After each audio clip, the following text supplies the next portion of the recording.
Boston Celtics cruise to an easy win in Game 1 over the Cavs. Derrick White, Jaylen Brown stepped up when Jayson Tatum didn't have his best night.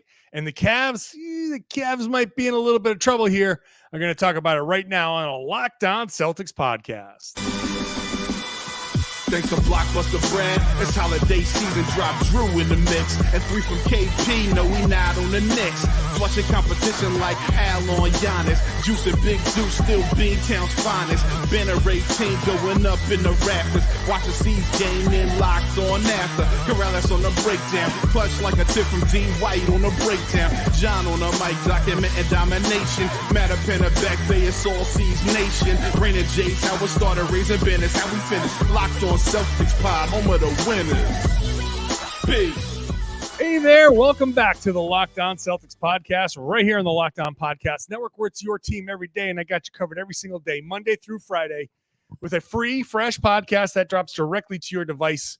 So subscribe wherever you get your podcast. Watch the show on YouTube. Get into the comment section. Let me know what you think about the Boston Celtics throttling the Cavaliers 120-95 in Game 1 of the Eastern Conference Semis. If you're new to the show, I'm John Karalis. Used to play a long time ago. Now I'm covering the Celtics for Boston Sports Journal and doing it here at the TD Garden. I'm tucked into one of the side rooms here as they flip the arena over. There's a concert. I want to say it's Luke Bryan. I think that's a person. I don't listen to his music, but that sounds right. Either way, I'm in the back, and that's what this monitor is over me here. I am at the TD Garden after the Boston Celtics easily win. It's a nice methodical, right? Methodical and ruthless. Those are my two words for the playoffs. The Celtics need to be methodical and ruthless.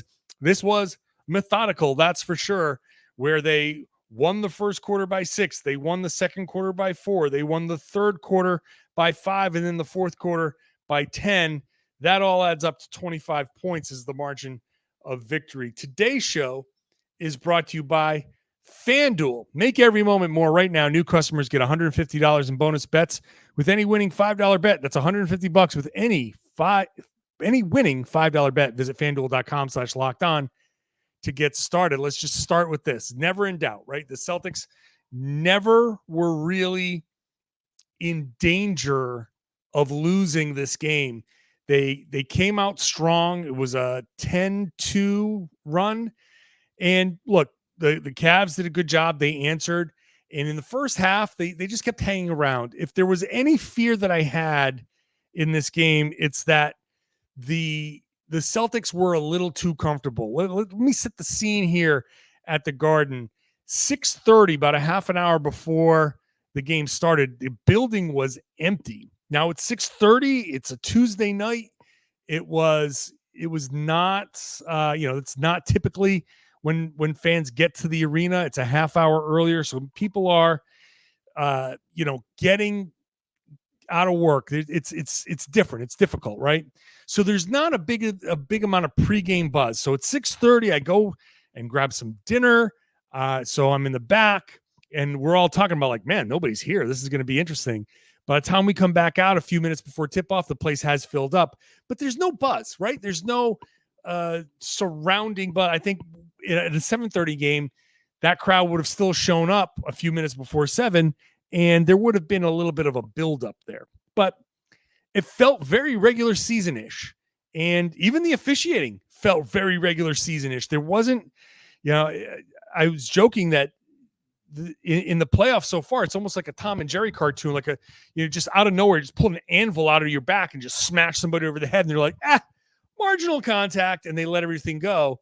In this game, it was just called like a normal game. If you had told me, hey, it's December 12th, this is the December 12th game, there would have been a second where I was like, wait, did I dream all this other stuff? Do I have to do my Christmas shopping? It felt very December-ish in the building, partly because it's always cold in here, but it didn't have that thing. So the Celtics, there was no fear early on that, they're gonna lose this. Oh my God, this could be so costly. I never had that. And maybe it's because it's the Cavs and they're hurt and they didn't look good.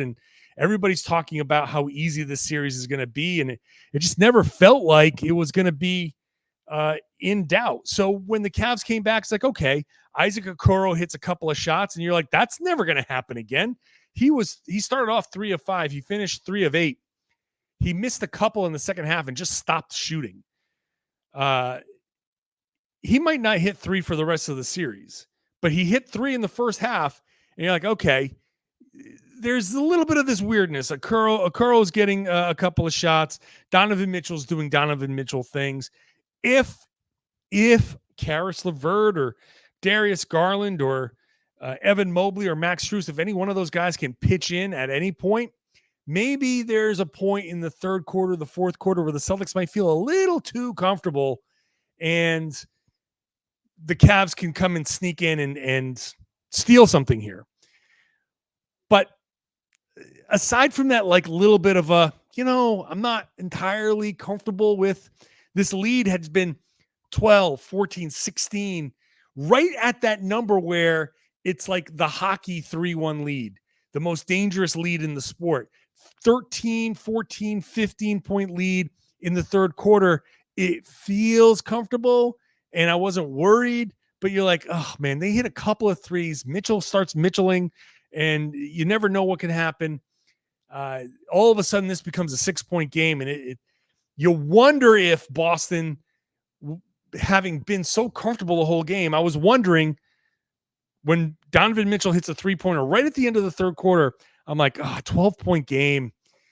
This is like right at that. If Boston messes around here, this could get a little dicey.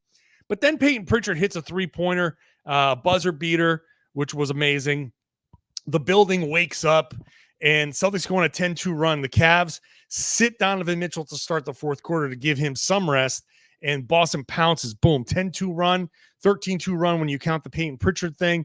All of a sudden, 12-point game becomes a 23-point game, and it's a wrap, right? The Celtics were never challenged after that. They win the fourth quarter by 10 points, and that's it. So never in doubt, never really fully uncomfortable, and not a perfect game from the Celtics. They didn't shoot well in the first half, but they come through in the second, hitting 12 of 24, but overall 18 of 46, which is 39%, which is not bad. But in the early goings, they weren't shooting well. Tatum was never really comfortable on the offensive side, and they still put up 120 points. They had some lapses defensively. They gave up a few offensive rebounds. Still, they held the Cavs to 95 points. So the very first feeling is, man, they checked off all the boxes, right? They scored 120. They held them to 95. So that's great. The numbers, the basic numbers are all in Boston's favor. They shot 49% to 41% for Cleveland. They shot 39% to Cleveland's 26% from three. They shot 85%, almost 86% from the line to 77% from the line. They got more offensive rebounds. The turnovers, okay, a few more turnovers, but they just did all of the things you're supposed to do to win. And yet I sit here and I think, man, they could be better. They could be better, which I'll get to a little bit later on when I talk about whether Cleveland's in trouble. Let's talk about Derrick White and Jaylen Brown and how this team is built. This is what the Celtics offense is supposed to be in the playoffs. I'll talk about that all in just a second. Today's show is brought to you by DoorDash. DoorDash is here to help you make Mother's Day special because they're giving you a special deal on all the stores that you can go to help make Mother's Day great for mom, because moms are all different. Some moms like makeup, some like tech, some like flowers, some like candy. But whatever it is that you need to get mom, you can do it all from the convenience of your phone, from your computer, your laptop. You don't have to run around town. You can do it all through DoorDash, and you can do it while you save a little bit of money, because you're going to get 50% off your next order, up to $15 when you spend $15 or more on your next flour, convenience, grocery, or retail order on DoorDash. You have to use the promo code LOCKEDONNBA. That's how you do it. Order using DoorDash today with the code LOCKEDONNBA, and you're going to get 50% off your next order, up to $15 when you spend $15 or more. So that way you can save your money on getting mom whatever gifts you need delivered right to her door, whatever she wants. This is going to be a very easy way to make it a special day, whether you're there, whether you're on the road, whatever it is. You want to surprise mom, you want to show up and then have DoorDash deliver while you're there. Great. You can do that. If you want to, if you can't make it, but still have something delivered to her door right on Mother's Day, you can do that. So make sure even with a Dash Pass membership, you can save with a $0 delivery fee, reduced service fees on eligible orders from Dash Pass merchants that meet the minimum subtotal. There are other fees that apply and terms do apply, but you're going to get your 50% off with that Locked On NBA. It's up to $15 when you spend $15 or more at DoorDash. Today's show is also brought to you by LinkedIn. LinkedIn Jobs is going to help you find that qualified candidate, because they are not just a regular job board. You can find a lot of other job boards, but LinkedIn, this is the best part. If you're a small business, and I grew up in a small business, I know how hard this is. I was a hiring manager. I know what it's like to go through resumes. You can go onto a job board and find people who are looking for jobs. What LinkedIn does is they have a network of 1 billion professionals, with a B, billion. A lot of them are just sitting there saying they're open to work. They're not actively looking, but if they get something good, they'll listen. Now, that's the person you're trying to reach, and LinkedIn can find them, because that person is open and not looking anywhere else. And so now that makes this easy.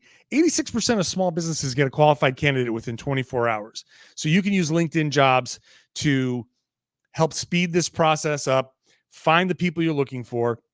You can join 2.5 million small businesses that use LinkedIn for hiring.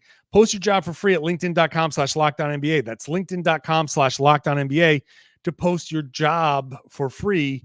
Terms and conditions apply. Thanks for making Locked On Celtics your first listen every day. Go check out Locked On Sports today. Streaming 24/7 on YouTube, on the Amazon Fire TV channels app. It's all the great hosts and sports and everything that you know of the Locked On Podcast Network. None of the fake arguing. It's 24/7, all the big stories on YouTube, on the Amazon Fire TV channels app. So go check that out. Jaylen Brown and Derrick White combined for 57 points. Look at my box score over here. 57 points. Jaylen shot 12 of 18. Derrick shot 9 of 16. The Celtics shot 18 of 46 from 3. 11 of 18, Jaylen and Derrick White. 7 of 12 for Derrick, 4 of 6 for Jaylen. So 11 of the 18 three-pointers belong to those two guys. The Cavs hit 11 altogether. These two guys alone matched what the Cavs did. So there you go. That's a huge part of why the Celtics were able to win this and put up 120 points. You know, I said coming into the series that the Celtics are going to put up points. The Cavs are going to have to match that. And if Jaylen and Derrick, if you're going to get these kinds of performances on nights where Jayson doesn't quite have it, right? 7 of 19 shooting, 0 of 5 from 3. He did other things, right? He 11 rebounds, a couple of offensive rebounds, 5 assists. That was great. His defense was spectacular. I'll talk a little bit about the defense in a minute. But on a night where Tatum wasn't his normal self, right? Jaylen uses the fact that there's no Jared Allen.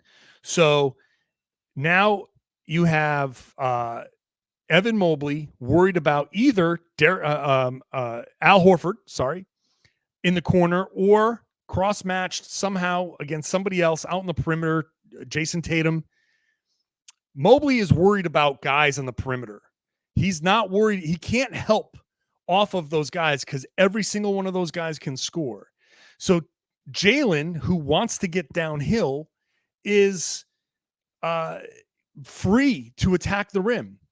And even when he's matched up against Isaac Okoro, who is maybe the best defender, the second best defender on the Cavs, even when he's matched up against Okoro, he's bigger, right? Okoro's biggest weakness is the size.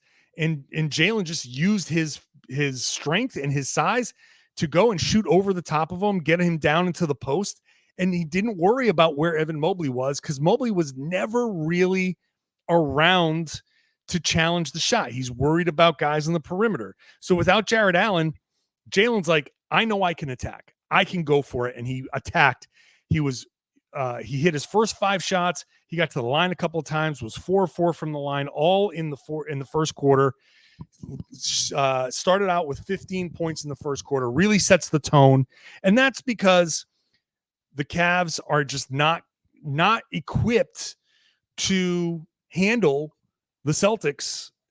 As I've said many different times, many different ways, the Celtics have all the matchups. The Celtics have all the matchups all over the floor, right? Even with Donovan Mitchell, you can say, okay, even if you want to give Donovan Mitchell the matchup, which against in Holiday started against Mitchell, which is fine. I said Jaylen, but whatever, it doesn't matter. That's a wash.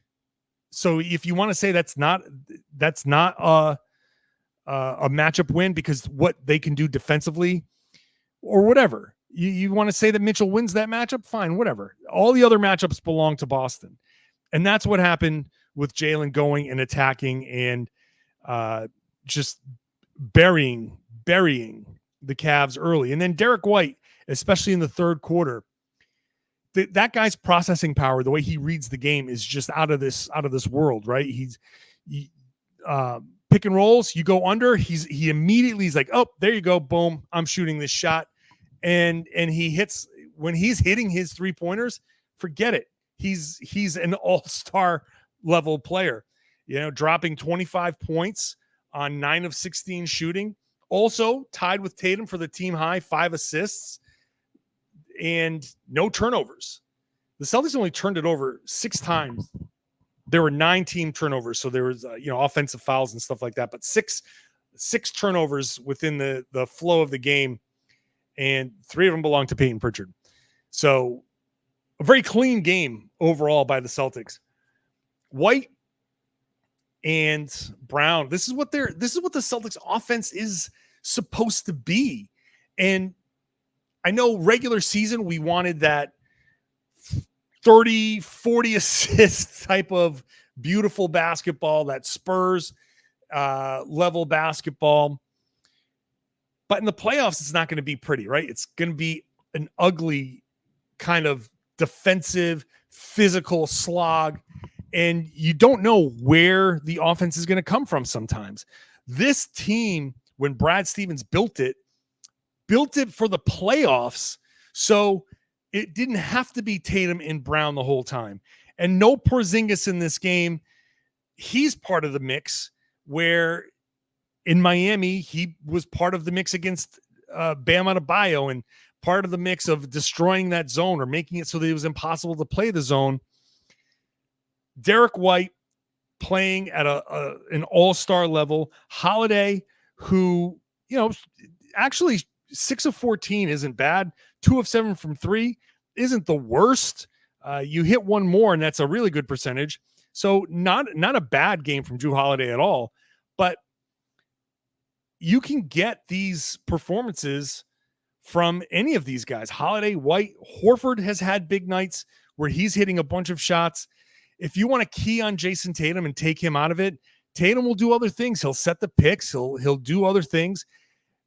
Now, Tatum didn't have the best offensive night. And I think if there was a downside to this game, it was his offense. Just a few too many possessions of dribbling the air out of the ball, just looking for his own. Maybe he was trying to find a rhythm, whatever. It didn't hurt the Celtics, obviously, because they won by 25. But regardless, on a night where Tatum doesn't quite have it, it's all right. Let's just move the ball, and whoever else has it, go to that guy. So Jaylen was an obvious choice because they don't have any real wing depth to guard Jaylen Brown. And without Jared Allen, that just allows Jaylen kind of free reign at the rim. If Allen is out for more time, and I didn't listen to the broadcast because I was watching it live, if he's out for a significant amount of time, then this is going to be how it is. They're going to have to figure out something. Maybe they start somebody else other than Okoro and try to protect the rim, which opens up a whole different can of worms for the Celtics to attack.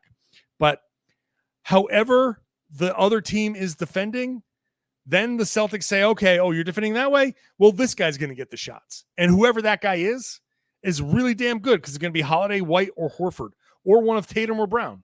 Or maybe it's both of those guys.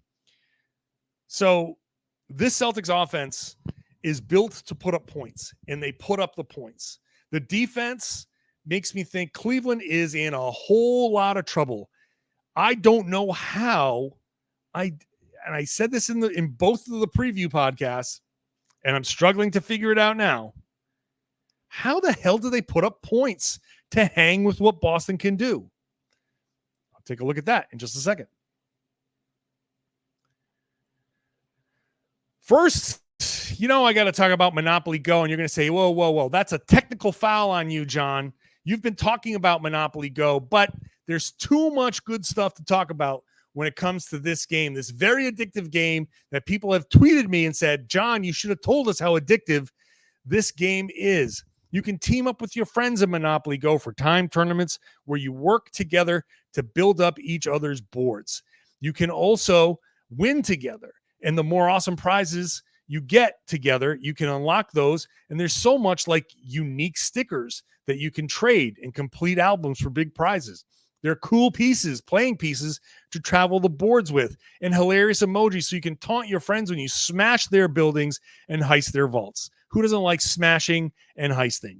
Plus, Monopoly Go feels new and exciting every day with constantly changing tournaments and challenges. A ton of those include their own unique mini games, because why have one game when you can't have more with their mini games? You can dig for treasure or robot pachinko machines. There's always new timed events that help you win big, massive multipliers for everything you win, or rent frenzies. Now you got a frenzy involved. That's awesome. There's always something fun to discover in Monopoly Go. So go get off the bench and download it now for free on Google Play or the App Store. Game on.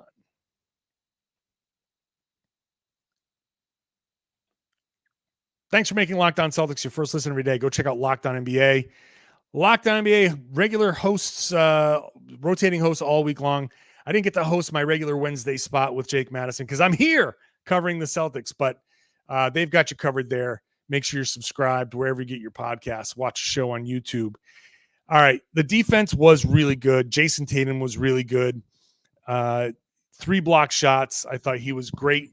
The ability to help off of some of these shooters, quote unquote shooters, it really allows the Celtics to prevent a lot of help for Donovan Mitchell. Now, Mitchell had a great game offensively. You look at him out there and you're like, man, this dude is doing everything he can to win this game.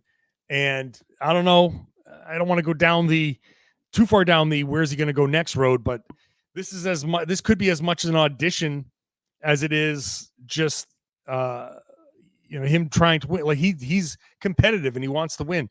33 points, 5 assists, 6 rebounds. I think the message is being sent that he wants to win. And even if it's being sent to other teams, like, look, I don't care what my situation is here. I'm still going to try to win. However you want to spin it, he was out there cooking. 12 of 25 shooting, 4 of 11 from 3. That's incredible. Just an incredible game from him. But as I said in both of the preview podcasts, they're going to need something from somebody else. And they got nothing. Darius Garland, who is my target in this series, I'm just relentless. I almost feel bad at how much I'm saying target Darius Garland. Whoever you throw at him. When I say methodical and ruthless, save your ruthlessness for Darius Garland. Be as ruthless as you need to be to stop him.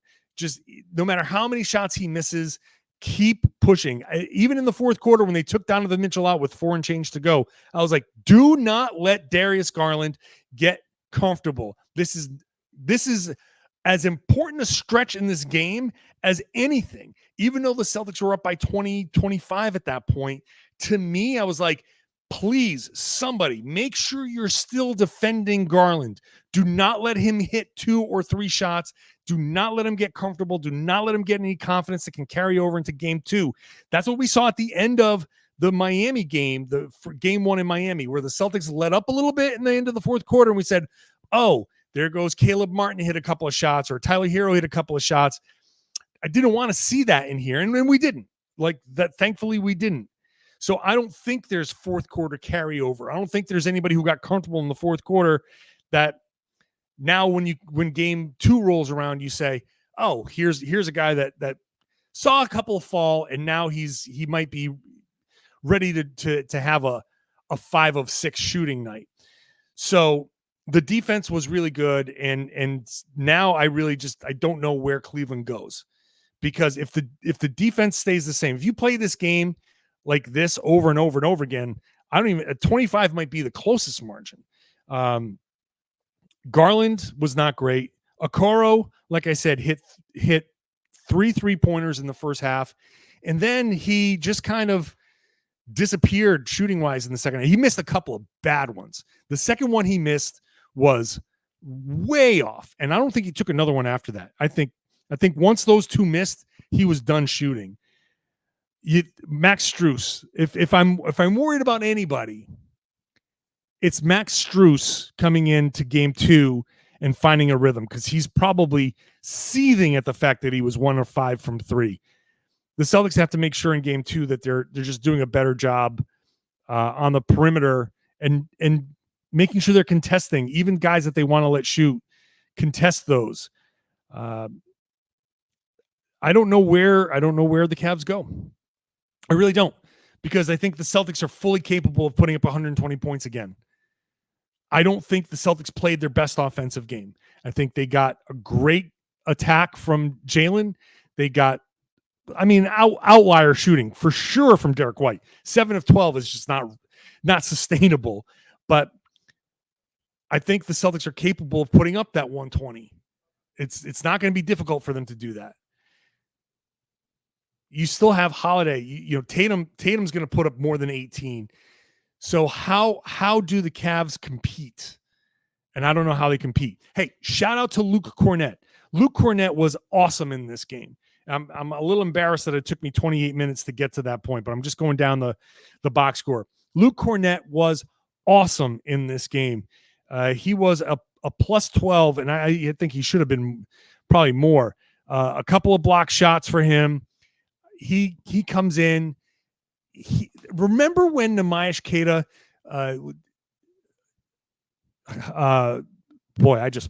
did you hear my brain just crash? You should have heard a screeching and glass breaking right there. I should edit that sound effect in.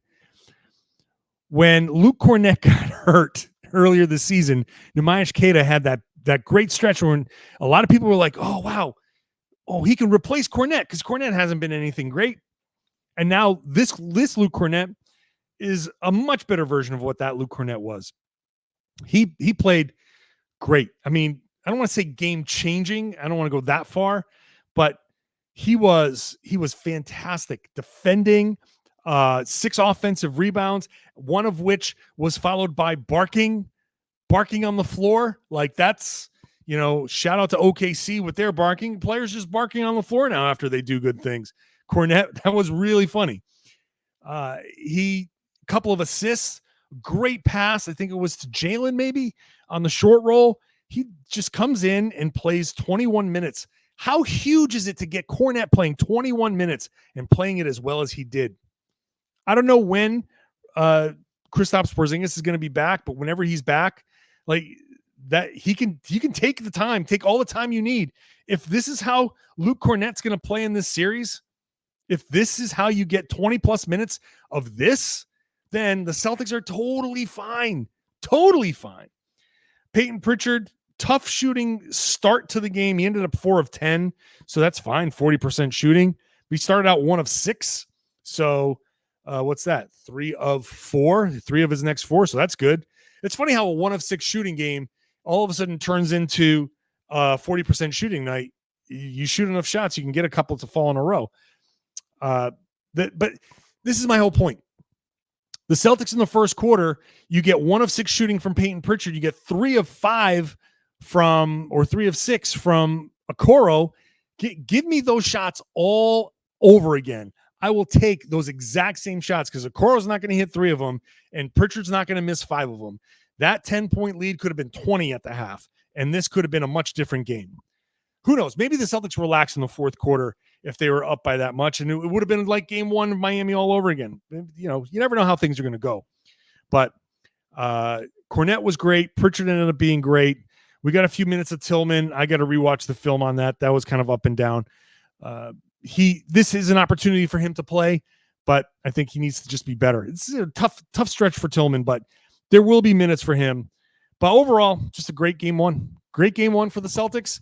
Can they carry it over into game 2? That's going to be the thing.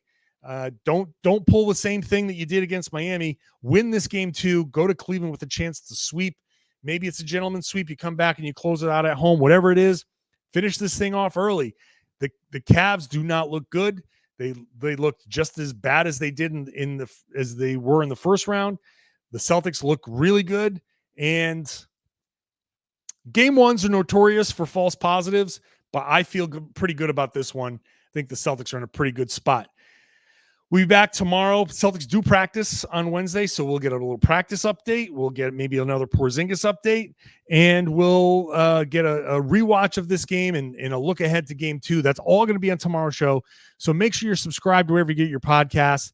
Make sure that you're in the comments section of the YouTube page. Let me know what you're thinking, and then share the podcast. Tell everybody they should be listening to and watching the Locked On Celtics podcast here on the Locked On Podcast Network. It's your team every day.